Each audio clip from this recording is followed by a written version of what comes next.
नमो भगवती वासुदेवाय नमो। नमस्कार बंधुगण आपण मानकु आम यूट्यूब चैनल को स्वागत।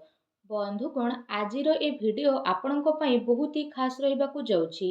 आपणक पई आमे कहिबु आगामी ए 2.5 दिन आपणकर किपरि साब्यस्त हेबो, केउ प्रकार ए 2.5 दिन को आपण विशेष भाबरे साब्यस्त करिवे, ता सहित केउ सब जिनिस रे आपणकु फायदा हेबो, केउ सब जिनिस रे आपणकु सावधानियता अवलंबन करबाकु पड़िबो, आपणकर लव लाइफ किपरि रहिबो, क्यारियर किपरि रहिबो, बिजनेस आ व्यापार किपरि रहिबो एवं ता सहित स्वास्थ्यर महत्वपूर्ण इनफॉरमेशन मध्ये आमे आपण मानकु देबु। आउ ए वीडियो शेष रे आमे आपण मानकु गोटे उपाय विषय मध्ये कहबु, जहा द्वारा आपण ए 2.5 दिन को आहुरी अधिक शुभ और मंगलदायक साब्यस्त करि परिबे।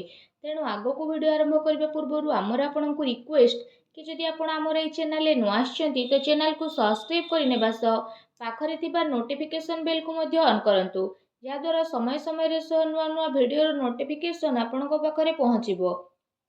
आसंतु जानिबा किपरि रहिबो आपणक पई विशेष भाबरे ए 2.5 दिन। जदि आमे सबुठारु प्रथमे कहिबा कि ए दिन रे कोन आपणक पई विशेष भाबरे पॉजिटिव रहिबा पई जाउछि, जदि आमे कहिबा फ्रेंड्स ए दिन रे आपण किछि राजनीति लोकंक सहित साक्षात हेबो एवं आपणकर लोकप्रियता बढ़िबो, ता सहित जन संपर्कर दायरा मध्ये विस्तृत हेबो। संतानक तरफरु तांकर क्यारियर को नेकी ए दिन रे किछि शुभ समाचार मध्ये आपणकु मिली पारे। आपणकर सिद्धांतवादी दृष्टिकोण समाज एवं धार्मिक स्थल रे आपणकु सम्मानजनक उपाधि विशेष रूप रे प्रदान करिबो, ता सहित धार्मिक एवं आध्यात्मिक गतिविधि रे आपणकर विशेष रूप रे महत्वपूर्ण योगदान रहिबो। प्रॉपर्टी संबंधित कोनोसी अटकी कार्य पूरा हेबार विशेष रूप रे संभावना बनिछि। ए दिनर समय आपणकु भल खराबर स्थिति देखैबो, ता सहित भाग्य एवं संतान संबंधित कार्य रे मध्य आपणकु विशेष रूप रे सुविधा प्रदान करिबो। आपणकर विवेक एवं आदर्शवादी स्वभाव आपणक पई महत्वपूर्ण उपलब्धि को नेकी आसीबो। ता सहित ए दिन रे ग्रहर स्थिति आपणक पई काफी संतोषजनक रहउची। जो माने आपणकर खिलाफ रे थिले सेही लोक माने आपणक सपक्ष को आसीबा पई जाउछंती। आउ संबंध रे मध्ये आपणकर काफी सुधार आसीबो। सबु कार्य आपणकर शांतिपूर्ण रूप रे सुधुरी मध्ये जीवो। भावुकता द्वारा बेमारिक दृष्टिकोण आपणकर कार्य रे रही जीवो। ता सहित आपणकर सकारात्मक एवं संतुलित भावना आपणको आगको बढ़ेबा एवं निजर कार्य को सुचारू रूप रे संपन्न करिबारे सहायता प्रदान करिबो। घरे कौनसी धार्मिक उत्सवर आयोजन मध्य विशेष रूप रे हेबो। ता सहित आपण पुणी थरे निजे निजकु ताजा अनुभव करिवे।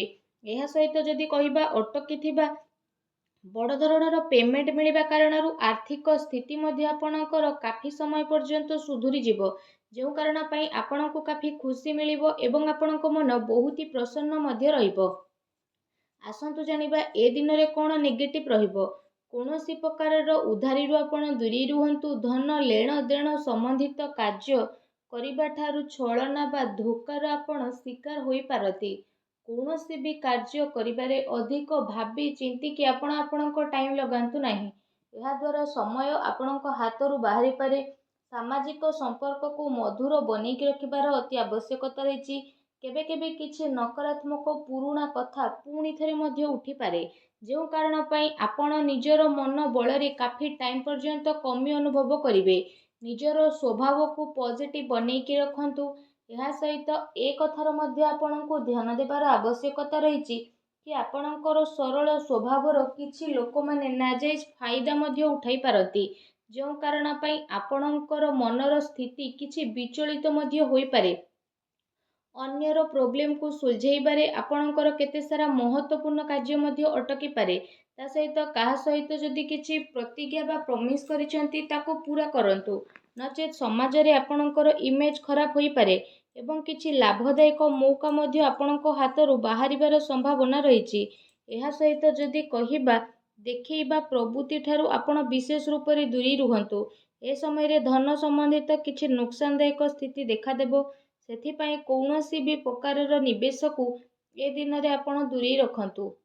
संतान संबंधित विवाद रे मध्य ध्यान रखंतु कि भाईଙ୍କ सहित संबंध आपणकर खराब न हेउ। ପିଲାଙ୍କର ଗତିବିଧିରେ ଧ୍ୟାନ ରଖିବାର ଅତି ଆବଶ୍ୟକତା ରହିଛି। ତାଙ୍କର କିଛି ଭୁଲ ଆଦତ ବା ସଙ୍ଗତ ଆପଣଙ୍କୁ ପ୍ରୋବ୍ଲେମରେ ପକାଇପାରେ। ତେଣୁ ତାଙ୍କୁ ସକାରାତ୍ମକ କାର୍ଯ୍ୟରେ ବ୍ୟସ୍ତ କରିବା ଆପଣଙ୍କ ପାଇଁ ଅତି ଆବଶ୍ୟକତା ରହିଛି, ଯାହା ଭବିଷ୍ୟତ ପାଇଁ କାଫି ଲାଭଦାୟକ ସିଦ୍ଧ ହେବ। ଆସନ୍ତୁ ଜାଣିବା ଏ ଦିନରେ ଆପଣଙ୍କର ଲଭ୍ ଲାଇଫ୍ କିପରି ରହିବ। ଘରର ମାହୋଲ ଅନୁଶାସିତ ଏବଂ ଖୁସି ଭରା ଏ ଦିନରେ ରହିବ। ପ୍ରେମ ସମ୍ବନ୍ଧରେ ମର୍ଯ୍ୟାଦା ବନେଇ ରଖିବାର ଆବଶ୍ୟକତା ରହିଛି। ଆପଣ ଆପଣଙ୍କର ସମସ୍ୟାକୁ ସୁଲଝେଇବାରେ ଜୀବନ ସାଥୀ ଏବଂ ପିଲାଙ୍କର ପୁରା ସହଯୋଗ ରହିବ, ଯେଉଁ କାରଣ ପାଇଁ ଆପଣଙ୍କର ଆତ୍ମବିଶ୍ୱାସ ବହୁତ ଭଲ ରହିବ।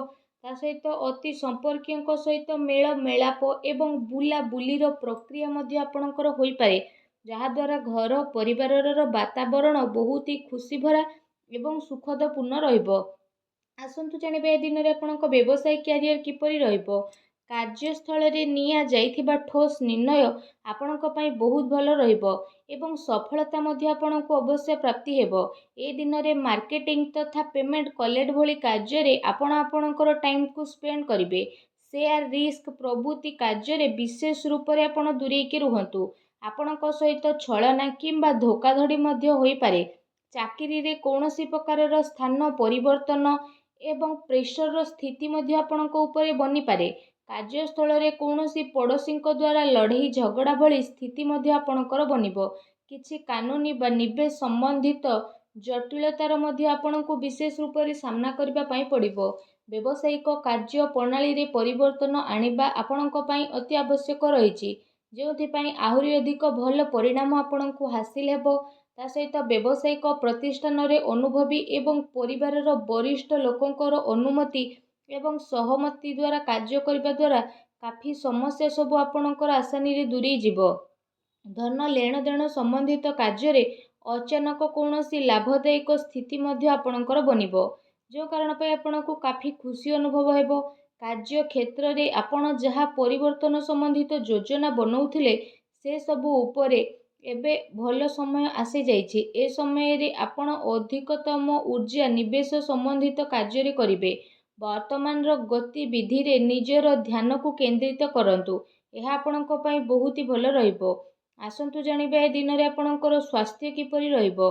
ଏ ଦିନରେ ଆପଣଙ୍କ ସ୍ୱାସ୍ଥ୍ୟ ବହୁତ ଭଲ ରହିବ, କିନ୍ତୁ ଦିନଚର୍ଯ୍ୟାକୁ ବ୍ୟବସ୍ଥିତ ବନେଇକି ରଖିବା ଆପଣଙ୍କ ପାଇଁ ଅତି ଆବଶ୍ୟକ ରହିଛି। ଏଥିପାଇଁ ଆପଣ ଆପଣଙ୍କ ଖାଦ୍ୟପେୟ ଉପରେ ଧ୍ୟାନ ଦିଅନ୍ତୁ। ଆପଣ ନିଜର ସ୍ୱାସ୍ଥ୍ୟକୁ ଆହୁରି ଅଧିକ ଭଲ ରଖିବା ପାଇଁ ପ୍ରତ୍ୟେକ ଦିନ ଯୋଗ କରନ୍ତୁ, ବ୍ୟାୟାମ କରନ୍ତୁ ଏବଂ ସୁସ୍ଥ ରୁହନ୍ତୁ। ଆସନ୍ତୁ ଜାଣିବା ଏ ଦିନରେ ଆପଣଙ୍କ ପାଇଁ କ'ଣ ବିଶେଷ ଉପାୟ ରହିଛି। ଏ ଦିନରେ ଆପଣ ସ୍ନାନ ଆଦି ବିଶେଷ ଭାବରେ କରିସାରିବା ପରେ 7ଟି କନ୍ୟାଙ୍କୁ ଘରକୁ ଡାକିକି ପ୍ରସାଦ ସ୍ୱରୂପ ତାଙ୍କୁ କ୍ଷୀରି ଖୁଆନ୍ତୁ ତଥା ତାଙ୍କୁ ବିଶେଷ ରୂପରେ ଦକ୍ଷିଣାରେ କିଛି ପଇସା ଏବଂ କିଛି ହଳଦିଆ ରଙ୍ଗର ବସ୍ତ୍ର ଦେଇକି ବିଦା କରନ୍ତୁ। ଏପରି କରିବା ଦ୍ୱାରା ମା ଲକ୍ଷ୍ମୀ ବହୁତ ଶୀଘ୍ର ପ୍ରସନ୍ନ ହେବେ ଏବଂ ଆପଣଙ୍କର ସମସ୍ତ କଷ୍ଟକୁ ଦୂର କରିବେ। ଯାହା ବି ଆପଣଙ୍କ ଜୀବନରେ ପ୍ରୋବ୍ଲେମ ଚାଲୁଛି, ସବୁ ପ୍ରୋବ୍ଲେମର ଅନ୍ତ ହେବ ଏବଂ ଆପଣଙ୍କୁ ଶୀଘ୍ର ହିଁ ଶୁଭ ଫଳର ପ୍ରାପ୍ତି ହେବ ଏବଂ ଆପଣଙ୍କର ସମସ୍ତ କାର୍ଯ୍ୟ ମା ଲକ୍ଷ୍ମୀଙ୍କ ଆଶୀର୍ବାଦରୁ ବହୁତ ଆସାନୀରେ ବନି ମଧ୍ୟ ଯିବ। ମା ଲକ୍ଷ୍ମୀଙ୍କ ଆଶୀର୍ବାଦ ଆପଣଙ୍କୁ ପ୍ରାପ୍ତ ହେଉ। ସଚ୍ଚା ଦିଲରେ କମେଣ୍ଟ ବକ୍ସରେ ଜୟ ମା ଲକ୍ଷ୍ମୀ ଅବଶ୍ୟ ଲେଖନ୍ତୁ ଏବଂ ଭିଡ଼ିଓକୁ ଲାଇକ୍ କରିବା ପାଇଁ ଆଦୌ ବି ଆପଣ ଭୁଲନ୍ତୁ ନାହିଁ। ଧନ୍ୟବାଦ।